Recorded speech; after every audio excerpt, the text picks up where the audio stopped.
హెచ్చరించేస్తున్నారు. ఎందుకంటే అంత వ్యతిరేకంగా వైఎస్ఆర్సీపీ మీద ఉన్నదని. మరొకసారి కాపు కార్డు పోతుని మహేష్ ద్వారా ఎత్తుకోవడానికి ఏమైనా కొత్త ఎత్తుగడ ఏమైనా వేస్తున్నారా అని చెప్పి మరొక ప్రచారం జరుగుతున్న నేపథ్యం. బెజవాడ సాక్షిగా రాధా గారిని టార్గెట్ చేసుకుంటా పోతుని మహేష్ మీ నాయకుడు మాట్లాడడం.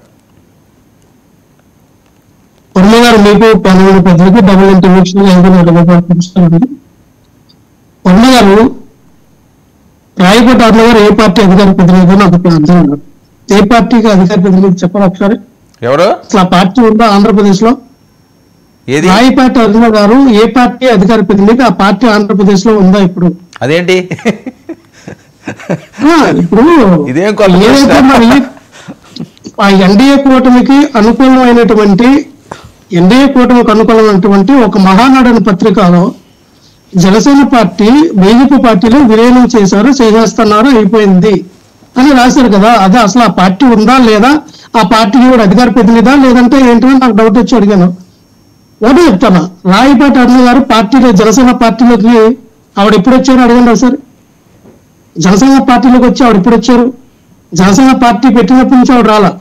జనసేన పార్టీ పెట్టినప్పటి నుంచి జనసేన పార్టీ జెండా మా భుజాలు వేసుకొని మా ఆస్తులు కరిగేసుకొని మా టైం విచ్ఛిన్నం చేసుకొని మొత్తం అంతా కూడా నష్టపోయి రోడ్ల మీదకి వచ్చిన వ్యక్తులు పోతుని మహేష్ గారు, నేను.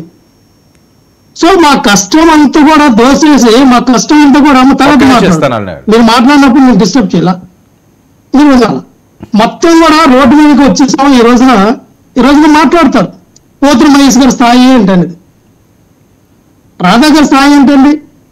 ఎవరండి రాధా గారు? వంగవీటి రంగ గారు లేకపోతే ఎవరో రాధా గారు? ఎవరు ప్రజోద్యమంలో చేసిన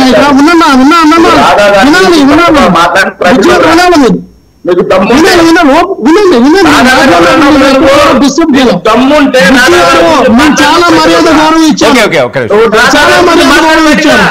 మీరు మాట్లాడినప్పుడు మీరు ఎక్కువ మాట్లాడితే మీకన్నా 100 రెట్లు ఎక్కువ మాట్లాడతారు. మీరు ఎక్కువ మాట్లాడితే మీకన్నా 1000 రెట్లు ఎక్కువ మాట్లాడతారు. ఎవరో రాధా గారు, ఎవరో రాధా